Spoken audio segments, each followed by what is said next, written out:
Aku yang punya kok, aku yang beli. Yang mana nih yang benar? Untuk globalnya itu 704, 705 adalah 12M. Mungkin saya bayar ya Bang ya? Iya, enggak juga. Sertifikat ini sah dan masih sah. Meskipun sudah ada keputusan pengadilan. Karena di dalam putusan pengadilan itu belum ada perintah membatalkan sertifikat.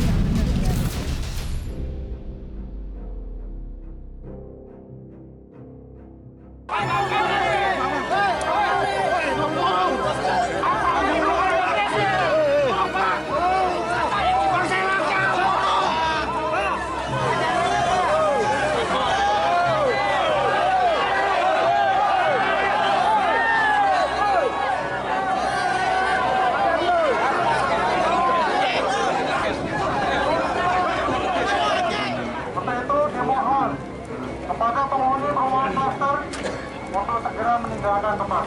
Bisa. Bapak Ibu penghuni klaster untuk mengosongkan tempat ini. Aksi saling dorong antara warga dan aparat mewarnai proses eksekusi pengosongan lahan oleh Pengadilan Negeri Cikarang di klaster Setia Mekar, Tambun, Bekasi 30 Januari lalu. Massa terpaksa berhadap-hadapan dengan aparat, tidak rela rumahnya luluh lantak. Proses eksekusi dilakukan terhadap 27 bidang tanah yang berada di dalam klaster dan 5 bidang di luar klaster.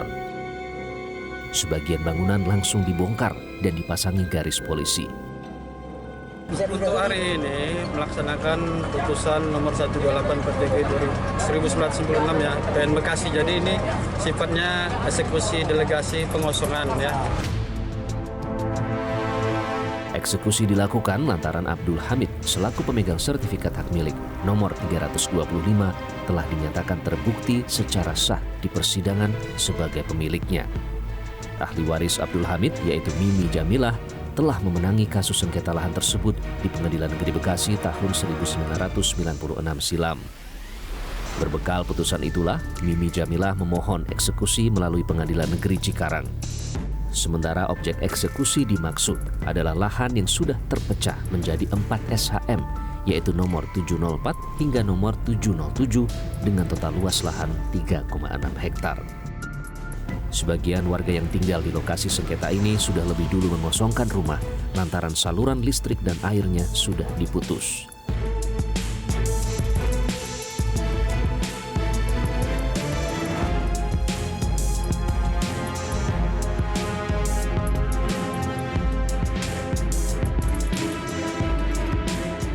Jadi gimana ini Bu? Ceritanya gimana Bu? Kalau saya sertifikatnya ini Pak Menteri. Jadi Ada saya berapa sebagai orang yang wilayah yang membantu yang di sana yang digusur ada berapa orang? Lima Yang bidang. digusur 5 bidang.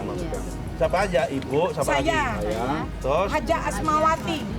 ini orang, terus apa lagi? Ada lagi belum datang deh. Belum datang. 3 orang. Ini ibu. Udah habis rata rumahnya. Yang di titik sebelah Rata Pak. jadi tanah. Dari hasil audiensi dengan warga di lokasi, Menteri ATR BPN Nusron Wahid beranggapan eksekusi oleh Pengadilan Negeri Cikarang tidak sesuai prosedur. Sebab pihak BPN belum pernah membatalkan SHM milik warga. Pertama, sertifikat ini sah. Jangan maju. Ya. Sah. Ini terlalu ini. Ntar kalau saya Sah mundur, dan sah dan masih sah. Dan masih sah. Meskipun sudah ada keputusan pengadilan. Ya kan? Kenapa? Karena di dalam putusan pengadilan itu belum ada perintah. Belum ada perintah kepada ATR BPN, kepada BPN, perintahnya untuk apa? Untuk perintah membatalkan sertifikat. Nah itu pun kalau sudah begitu, seandainya udah diukur, ketika pengadilan negeri mau mengeksekusi pun harus memberitahuan kepada BPN.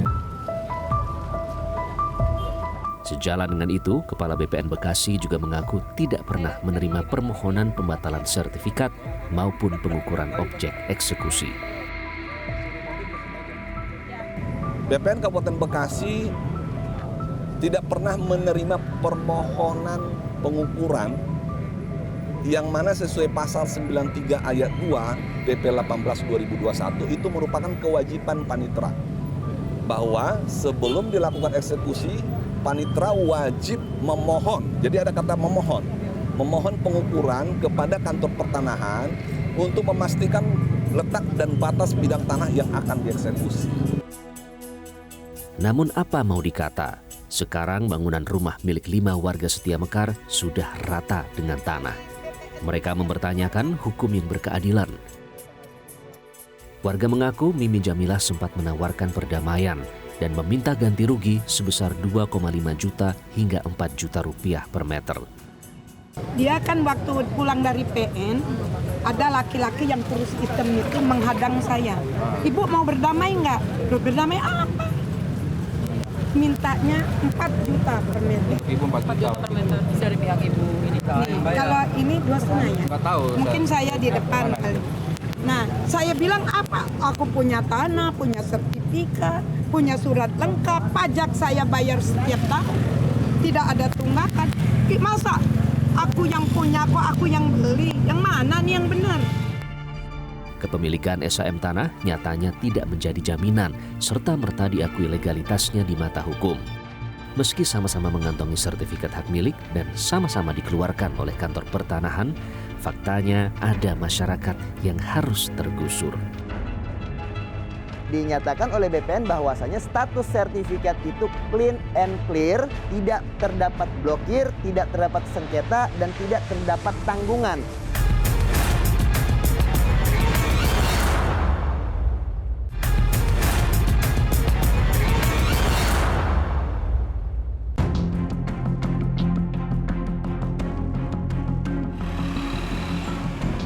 Yaldi kini hanya bisa meratapi nasib. Rumah dan bangunan yang sudah dihuninya sejak tahun 2015 kini rata dengan tanah. Usaha bengkel mobil yang dirintisnya bertahun-tahun juga tak tersisa lagi. Permohonan penundaan eksekusi yang ia layangkan ke Pengadilan Negeri Cikarang ditolak. Padahal rumahnya tidak termasuk objek sengketa lahan yang diklaim oleh Mimi Jamilah. Siapa yang mewakili pihak Mimi Jamilah Pak waktu itu? Pernah juga waktu itu datang ke sini ke rumah saya datang itu adalah pihak dari RT RW pernah datang, terus termasuk juga Pak Lurah malam-malam juga pernah datang itu untuk mengatakan bahwa tolong siapkan duit untuk kita nego kepada ini, nanti saya antar beliau gitu. Mungkin niat beliau adalah untuk membantu warganya, mungkin begitu, untuk menyelesaikan masalah ini gitu kan. Nah, itu yang saya tangkap gitu kan. Nah, sebenarnya yang di biang keroknya adalah kenapa kok saya harus bayar ulang gitu kan, dengan harga 2,5 juta per meter lagi gitu. Aneh gitu kan. Padahal Bapak punya SHM aslinya. Bapak sekarang tinggal di mana dan bengkel Bapak gimana? Saya numpang sama orang sekarang. Orang tua saya walaupun itu kan situ ada adik ponakan, ada adik saya juga yang menempati rumah itu. Jadi ya numpang sama orang tahu sendiri Mas. Enggak enak banget. Klaster Setia Mekar Residence 2 juga menjadi saksi pilu sebagian warganya. Buntut double klaim lahan antara pihak developer dengan Mimi Jamilah, warga harus angkat kaki dari rumah tinggalnya sendiri. Mereka harus meninggalkan tanah dan rumah yang sudah dibelinya dengan keringat dan jerih payah selama bertahun-tahun. Sertifikat yang mereka miliki seolah tak berarti sama sekali. Yang tinggal di sini kakek berarti? Iya. Mau main? Nggak usah ngeliatin, langsung blokir ya. Ya pemirsa, ini adalah lahan yang berada di klaster Setia Mekar 2 ya. Eksekusi pengosongan 27 bidang lahan di klaster Setia Mekar 2 ini memang menjadi bukti betapa hak-hak dasar masyarakat untuk memiliki lahan dengan sertifikat legalitas ternyata tidak menjadi jaminan di mata hukum. Akibat klaim kepemilikan lahan ganda, ini sebanyak 27 bidang lahan yang ada di sini. Pemiliknya terpaksa harus angkat kaki dan terusir dari rumah tinggal dan propertinya sendiri, dan bahkan kita lihat sebagian ini sudah dibongkar. Nah, warga klaster ini sendiri sebenarnya terusir karena ada pihak lain yang mengklaim sebagai pemilik sah dan juga pemilik SHM dari lahan seluas 3,6 hektar yang ada di kawasan ini. Padahal warga juga memiliki SHM. Nah, ini juga menjadi tanda tanya besar ya. Sebenarnya alasan mana yang sebenarnya sah dan harus mendapatkan jaminan perlindungan dari negara.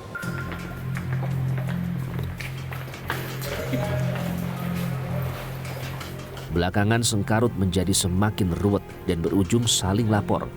Beberapa warga klaster melaporkan pihak developer ke polisi dengan sangkaan penipuan dan penggelapan. Warga merasa dibohongi lantaran developer tidak pernah menyebut lahannya berstatus sengketa. Beberapa klien kami ini adalah salah satu korban dari developer Pak Abdul Bari di Setia Mekar, Desa Setia Mekar. Pada sekira tahun 2020 itu telah terjadi transaksi jual beli lahan atau perumahan. Kemudian kami itu ditawarkan, kemudian dibeli oleh klien kami. Di situ tidak ada ucapan dari developer atau pengembang itu bahwa tanah itu bermasalah. Masing-masing korban itu sudah lunas atau belum sih? Sudah lunas semua. Sudah lunas semua.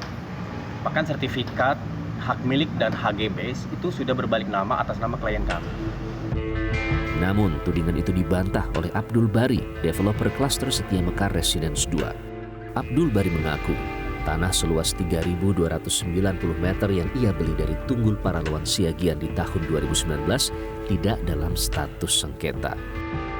Sebelum kita melakukan transaksi jual beli, saya cek BPN.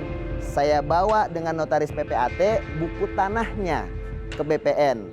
Dan dinyatakan oleh BPN bahwasanya status sertifikat itu clean and clear, tidak terdapat blokir, tidak terdapat sengketa, dan tidak terdapat tanggungan.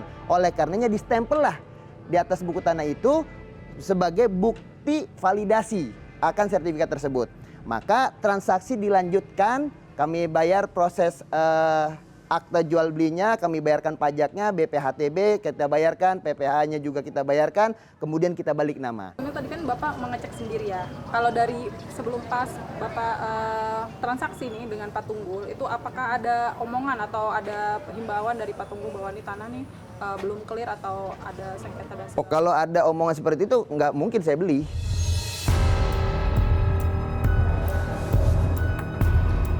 Namun rupanya bola seteru masih terus bergulir. Kisruh sengketa lahan warga klaster Setia Mekar hingga berujung di Komisi 2 DPR RI.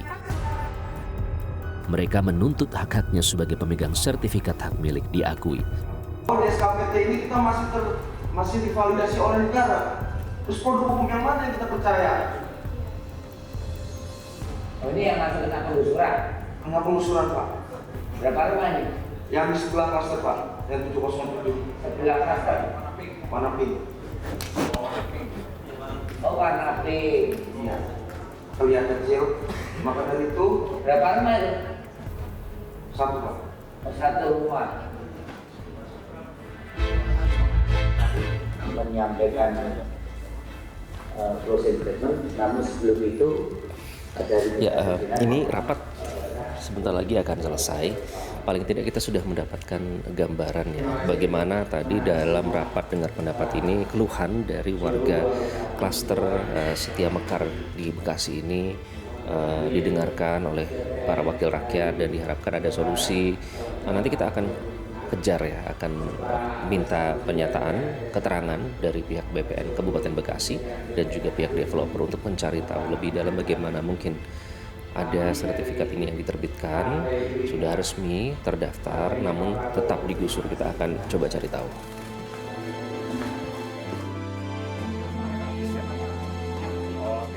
Nah, pada saat itu sertifikat bisa pecah itu sempat dikonfirmasi kepada petugas yang mengukur di lapangan nggak Pak? Kan dalam sengketa, lalu dipecah kemudian dijual kepada pihak lain. Hasil konfirmasinya apa Pak? Jadi begini, itu kemungkinan besar memang jadi ada dua blok ya Mas ya. Nah itu tuh yang sebelah kiri itu kita meyakini itu secara spasial itu sudah dikeluarkan dari objek eksekusi gitu. Gara-gara sengketa lahan 3,6 hektar membuat geger negeri ini. Namun sejatinya bukan itu esensinya. Betapa kepastian hukum atas legalitas tanah di Indonesia nilainya masih seujung kuku. Sengketa tanah terus bermunculan, dipicu pesta pora mafia lahan. Untuk globalnya itu 704, 705 adalah 12M. Ini saya bayar ya Bang ya? Ya. enggak juga.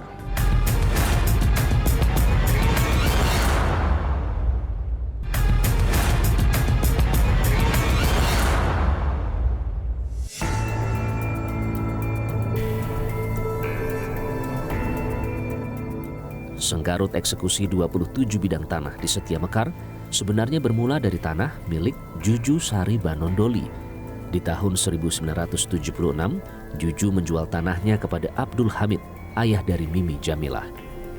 Tanpa membalik nama SHM atas nama Juju, Hamid menjual tanahnya kepada Kayat di tahun 1982. Namun akhirnya Kayat justru berurusan langsung dengan Juju dan melakukan jual beli. Sejak tahun 1967 hingga 2020, bidang tanah seluas 3,6 hektar milik Juju tercatat berganti kepemilikan hingga 5 kali akibat jual beli. Namun dari informasi yang realitas dapatkan, proses jual beli tidak ada yang tuntas atau lunas terbayar. Perjanjian perdamaian terus dibuat, namun tidak ditepati. Hingga akhirnya pembeli tersandera. Tanah lokasi klaster Setia Mekar sebenarnya dibeli Ahmad Bari dari Tunggul dengan SHM nomor 705. Namun sebelumnya di tahun 2002, Tunggul pernah mengikat perjanjian damai dengan Mimi Jamilah dan menyanggupi membayar 250 juta rupiah. Namun janji tinggal janji. Kewajiban tidak ditepati, Tunggul wan prestasi. Dalam putusan kasasi, Mimi dimenangkan, menguatkan putusan PN yang pernah dijatuhkan itu. Selesai, gitu ya. Lanjut, setelah udah selesai hukumnya, ternyata oleh Pak Tunggul, Parawan Siagaan yang kalah, diam-diam membujuk Mimi untuk berdamai untuk tanah sebidang 704 dan 705. Dengan catatan, Pak Tunggul memberikan kompensasi ya kepada Mimi sebesar 250 juta. Nah, dengan pembayaran bertahap. Tahap pertama, tanggal 5 Februari 2002 sebesar 50 juta, ada kwitansi. Tahap kedua, tanggal 27 Februari 2002 sebesar 100 juta, ada kwitansi. Sisanya 150 juta dijanjikan 1 April 2002 akan dibayar sesudah pengangkatan sita jaminan selesai. Secara fakta, sisanya tidak pernah terjadi pembayaran untuk pelunasan sampai sekarang. Begitupun dengan pihak developer klaster Setia Mekar. Mimi sebenarnya juga sudah pernah membuat kesepakatan damai di tahun 2020. Ahmad Bari diminta membayar ganti rugi, namun tidak pernah terrealisasi. Pada bulan Mei atau Juni tahun 2020 kita ketemu Bahari dengan Bang, dengan kami dengan keluarganya Mimi Jamilah di Hotel Aston itu. Nah di situ kita baik-baik secara kekeluargaan. Ya pada intinya Bang, saya akan beli Bang, rugi nih Bang, terpaksa saya harus bayar 2 kali. Iyalah saya bilang bayar 2 kali. Selanjutnya apakah ada pertemuan lagi Pak setelah itu? Ada. Waktu itu saya diminta Mimi jadi saksi di Polda Metro dalam perkara Bahri. Dalam perkara ini laporan 2001 antara Bahri dengan Tunggul, penipuan dan penggelapan. Oh, ya. Pak Tunggul sebelumnya ya. Udah, akhirnya kami datang memenuhi, menjelaskan duduk masalahnya dengan membawa segala putusan semuanya itu. Nah, akhirnya setelah kita jelaskan, penyidik Polda itu memahami, mengerti. Akhirnya kami dihimbau, udah damai aja.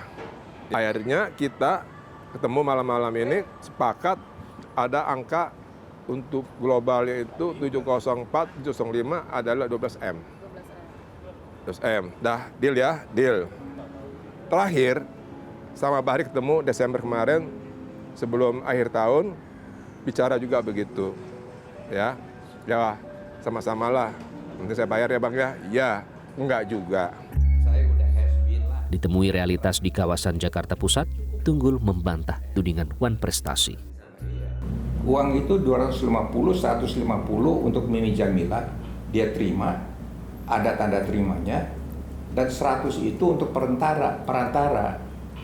Nah, perantara ini ada 4 orang.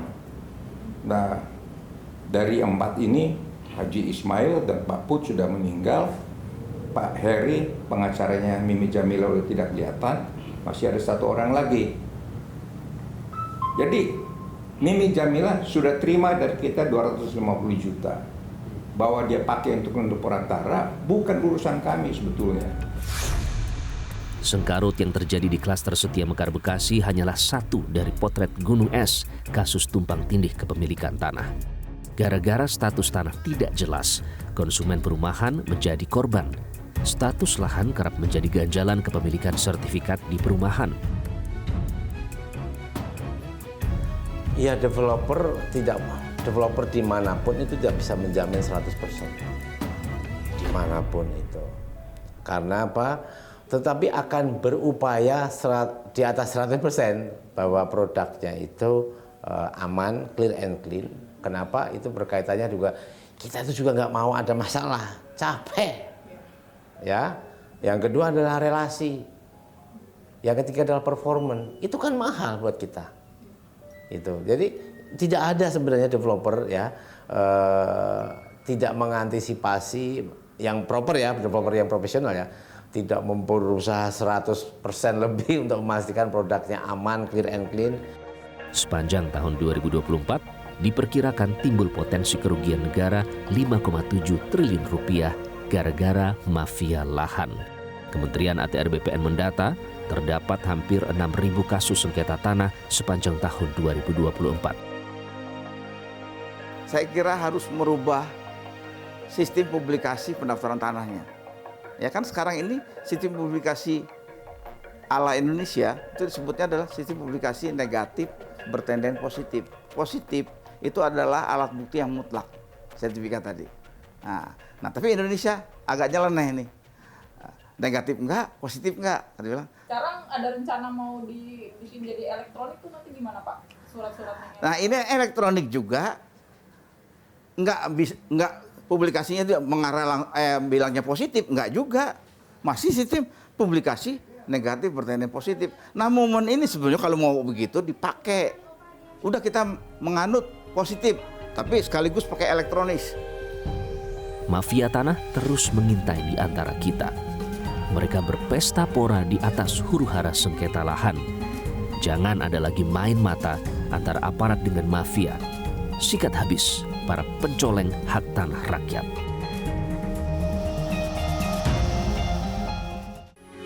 Metro TV. Jelajahi cara baru mendapatkan informasi. Download Metro TV Extend sekarang.